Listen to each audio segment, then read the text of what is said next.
پچھلی ویڈیو میں ہم نے عرض کیا تھا کہ خداوند عالم کی نہیں کے باوجود جناب آدم اور جناب حوا نے پھل کھایا تھا، تو وہ پھل کھانا گناہ نہیں بلکہ ترک اولا تھا۔ لیکن جنت سے باہر اس لیے نکالے گئے کیونکہ ترک اولا بھی خدا کے محبوب بندوں کی شایان شان نہیں۔ بہرحال خداوند عالم نے جناب جبرائیل کو حکم دیا کہ انہیں جنت سے باہر نکالو۔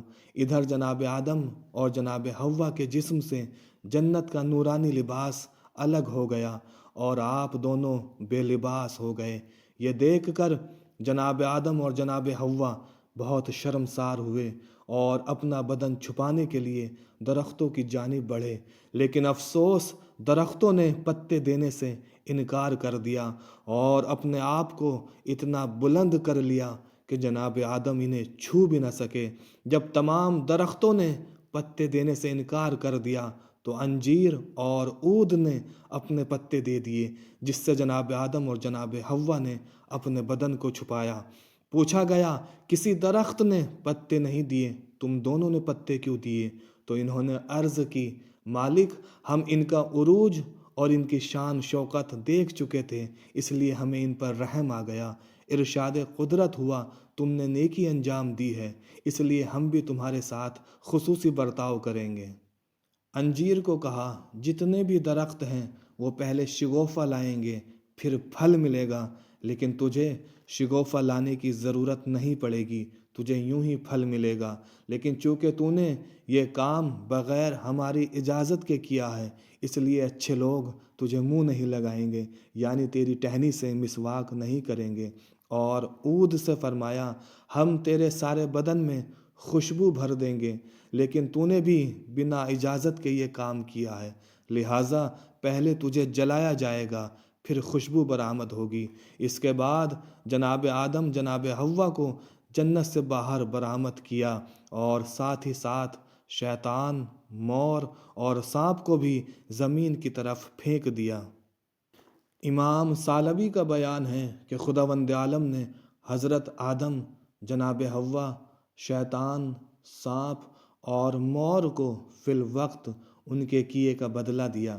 جناب آدم کو شرمندگی اور رسوائی کا سامنا کرنا پڑا، ان کے جسم کی کیفیت بدل گئی، پہلے جسم روشن تھا، بعد میں تاریکی آ گئی، خدا کے جوار خاص سے دور ہو گئے اور 100 سال کے لیے دونوں کو ایک دوسرے سے دور رہنا پڑا۔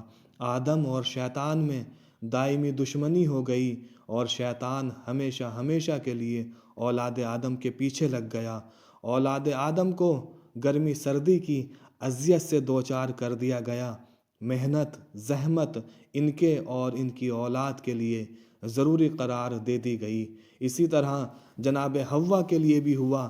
ان چیزوں کے علاوہ میراث میں کمی، عقل میں کوتاہی، مردوں کی پیروی، عدت، طلاق کا حق نہیں دیا گیا، نبوت سے محرومی، تنہا سفر کی ممانعت وغیرہ وغیرہ۔ پھر اسی طرح شیطان کو بھی معطوب کیا گیا۔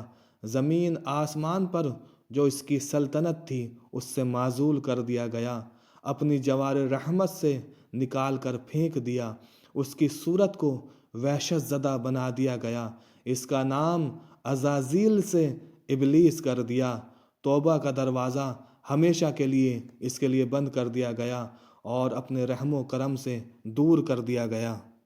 اسی طرح مور کو بھی معطوب فرمایا، پہلے اس کے 600 خوبصورت پر تھے، ان سب کو نوچ ڈالا اور تھوڑے سے چھوڑ دیے گئے۔ پیروں کو بے انتہا بدصورت بنا دیا گیا، کیونکہ انہی پیروں سے چل کر وہ سانپ کے پاس گیا تھا اور شیطان کی مدد کی تھی۔